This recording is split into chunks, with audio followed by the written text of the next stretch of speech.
turn it over to our program chair.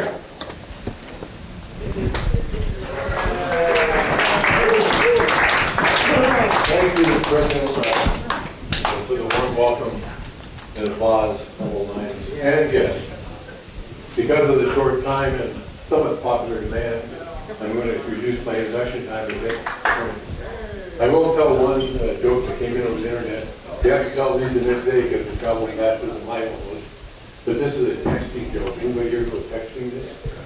All right. So the man texted his wife, "Honey, I had an accident outside the office. Auto accident. Betty took me to the hospital. The doctors are still doing tests, and I've got at least a ruptured spleen, 3 broken ribs, fractured leg, and my right left foot was crushed. I've asked to be amputated. They're checking for brain damage now. I love you." She texts back, "Who the hell is Betty?"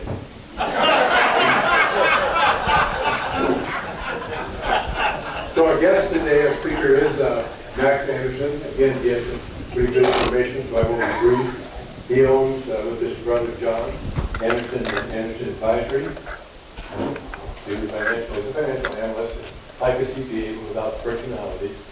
And so Max has a bachelor's degree in history and a doctorate in jurisprudence, which means he's one of those lawyers.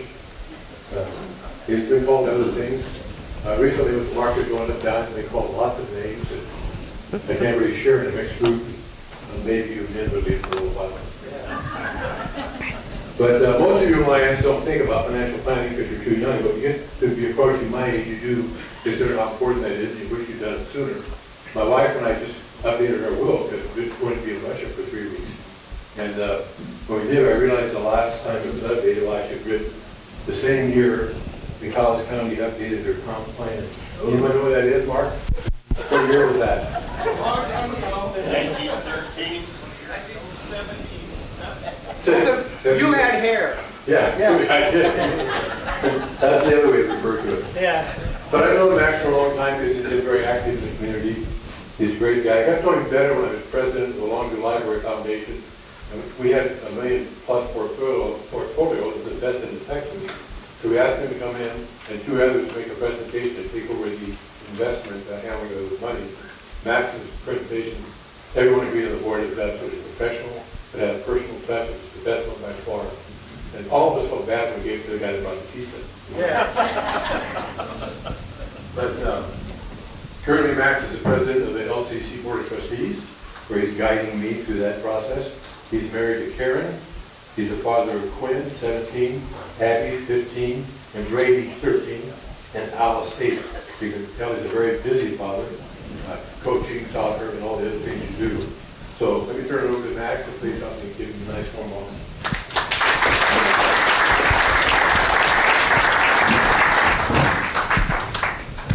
Thank you, George. It's nice to be here and to see the Lions in action. I'd like to thank you all for what you do for our community. I've been back in Longview since 1993.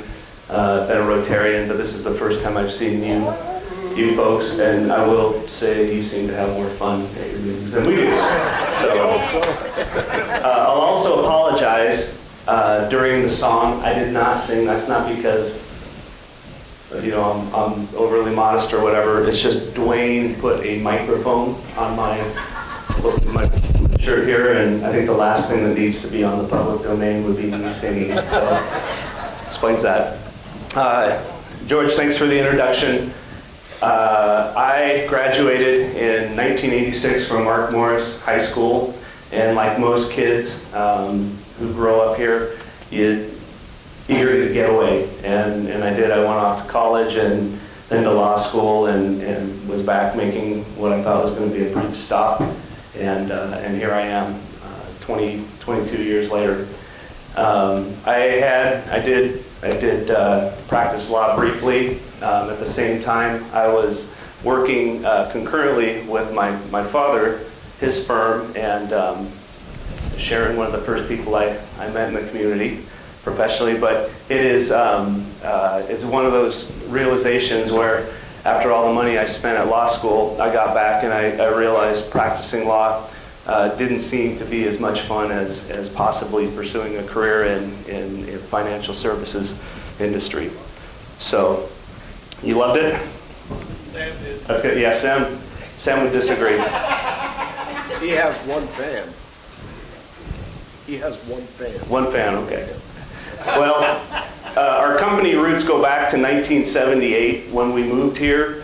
My father, David Anderson, he was a regional vice president, and he traveled around the Northwest assisting local offices with cases, and he was doing a lot of business with Ned Piper at Torrance Insurance. And so they purchased the life insurance department from the partners there, and Torrance Life Insurance was created.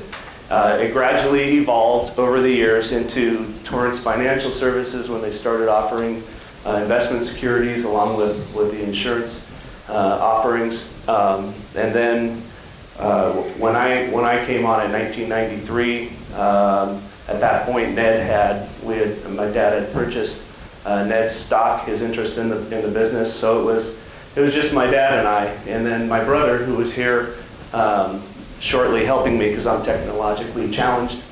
He joined in 97, and we had a great 4 years working together. And then in 2001, the world changed. Dad was diagnosed with a brain tumor and had to retire. So John and I, since 2001, have kind of defied the odds. We've been a functional family business and had a great time and seem to be doing all right in the process. So that's enough about me and my background. What I want to do here today in maybe 10 or 15 minutes, and very quickly, is just touch on some of the themes of 2015. This isn't about financial planning per se. It's more just kind of reflections on the economy, on the financial markets. George alluded, and he didn't need to. You all know it's been a pretty volatile year, and we'll talk a little bit about the sources behind that. And feel free, to ask questions or comments. I see Tom's out there, Tom Monahan. I mean, there are some folks here with experience, and I'm certainly not holding myself out as an expert. I do work in the area, but I am not an economist by any stretch. Just kind of where we've been to get to this situation. We've got here, this shows central bank assets since the fourth quarter of 2008, and we all know quantitative easing has been a huge move globally, and it just shows you here the United States is on the far left, the United Kingdom in the gray, and then the Eurozone and Japan. You can see that central bank assets have absolutely exploded. And I guess the point of this, if you can see all the way to the other side, is we haven't really gotten a lot of bang for our buck. You can see the money supply right there. You had central bank assets, 260, 300% increase, and we've only had just a 45% increase in actual money supply in the U.S. When we look over at GDP, actual production since 2008, as you all know, it's been very, very modest.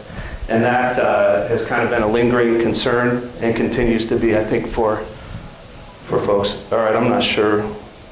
All right, this is officially a hot mess because I'm not up here to read the screen. There's actually a chart. and what the chart shows is just leading economic indicators, which have in fact started to become bearish. 100 is kind of the break even for leading economic indicators. When they're above 100, the economy it tends to be viewed upon as an expansion mode. Below 100, that's when we start thinking about slowdowns and possibly recessions. Okay, another brilliant chart that you can't see, but it puts into perspective the lack of participation in housing recovery.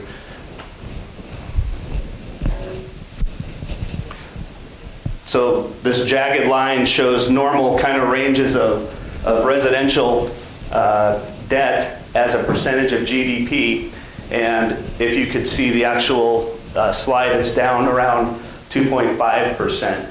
So that is both a symptom of why the economy is still languishing, but it's also maybe a silver lining, ray of hope, in that if the housing market could mobilize, it would certainly help the overall economy. Again, you can't see the chart, but it talks about incomes rising, and this would be total incomes less transfer payments, so it doesn't include Social Security or any kind of government payments. It definitely shows an increase, which means that the consumer really has not waken up yet and taken up their part in the recovery. Paying off their debts, you're exactly right. Great segue. If you could see this chart, it shows levels of kind of monthly payment type debts, mortgage debts specifically, and then consumer debts, which would be things like student loans. Consumer debt is actually really close to the 2007 level, but again, when we look at where there's lots of capacity, it's definitely in the area of the themes that's weighing on investors is China.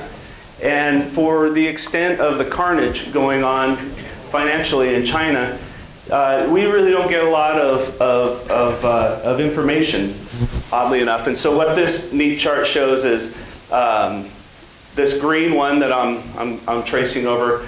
That is the tech bubble of 99, 2000.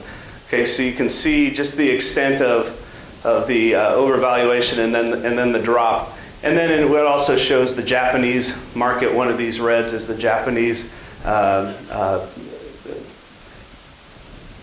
bear market of the late 80s, early 90s. It also shows the Dow Jones Industrial Average, the Great Depression. I'll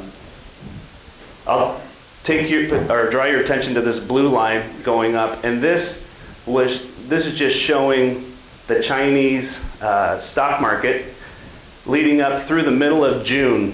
Okay, we already knew that the Chinese economy was slowing down, yet the stock prices were just getting bid up and bid up and bid up, and that caused a lot of panic, justifiably so. In the 2 months since then, the Chinese market, as you probably know, has sold off 43%, and that has caused a lot of concern and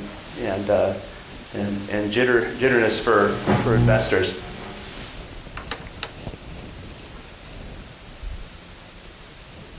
There we go. Okay, and this is just showing the dashed line is China's leading economic indicators. As those have trended down, crude oil and copper, which is a global, we're talking global economy implications here, those have also fallen off significantly.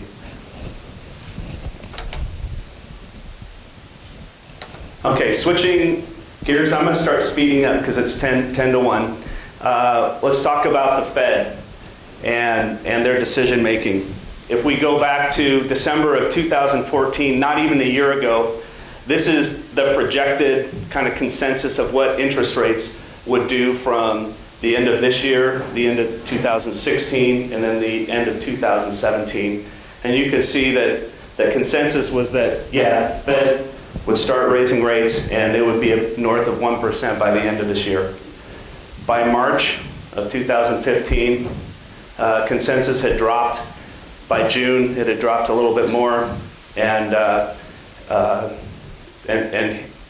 actually, as we know, last week, it hasn't even happened yet. So the longer this uncertainty remains, it's probably not going to do much to help the volatility. Okay, this chart here, we're going to now talk about interest rates and why maybe people are so concerned and in tune with what the Fed's doing. This shows the Fed funds rate, and it goes back to 1960. Quick story here. Amy, you know the facilities on the way up to the mountain. It was about a year ago.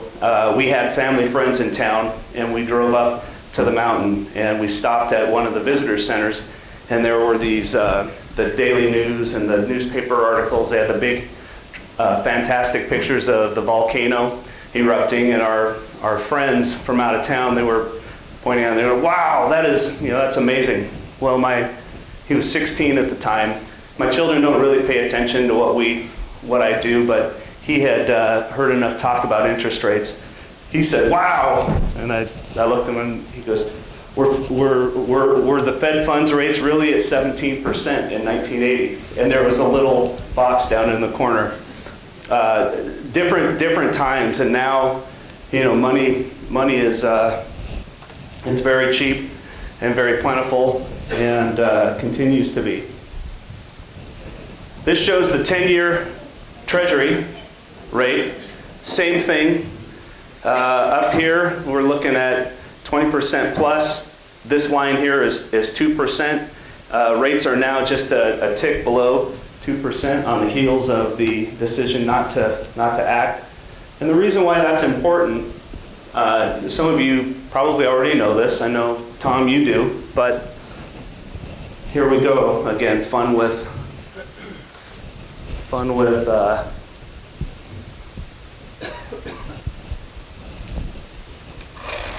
slideshow. Perfect. Can you see that? Okay. So why interest rates are so important? If you bought a bond for $1,000 and the rate that the bond promised to pay you was 5%, every year you would receive $50 of income. Okay? So from 1980 to the present, what happened is rates dropped. So let's say it's now 2015 and rates are at 2.5%. To buy $50 of income, you would need $2,000. So that value would have gone up. If, however, 5 years later, rates are at 10%, to get $50 of income annually, all you need is $500. So interest rate movements have a significant implication for fixed income investors.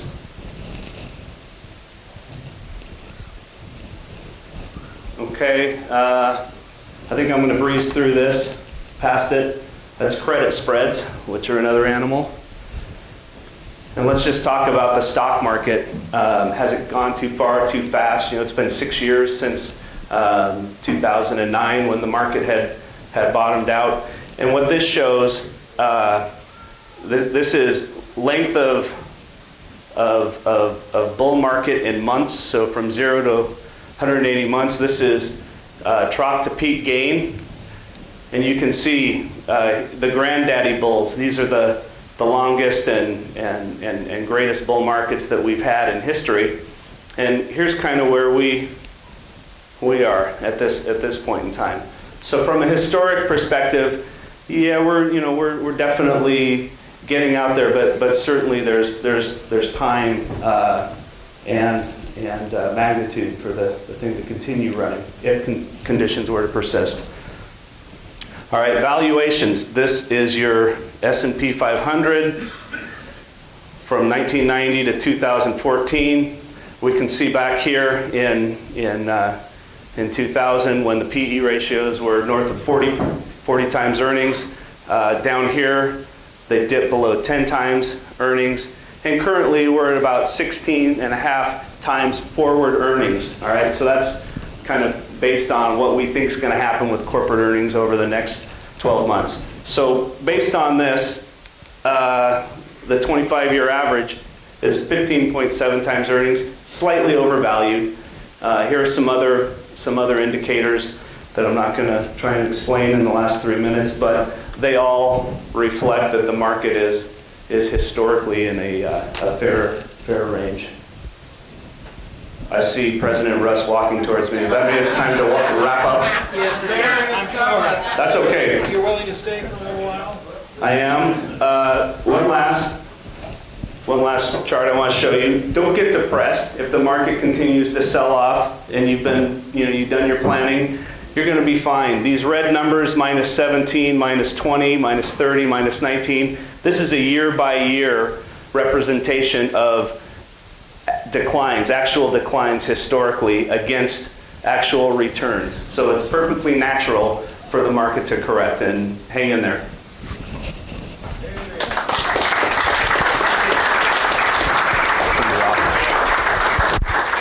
Thank you for coming, and we've got a little mug. You might need this if the market continues to be volatile. Right on. Instead of root beer, you might want to put some scotch in it. Thank you very much, and he said he'd stay around if anybody has any questions, so Okay. thank you. All right.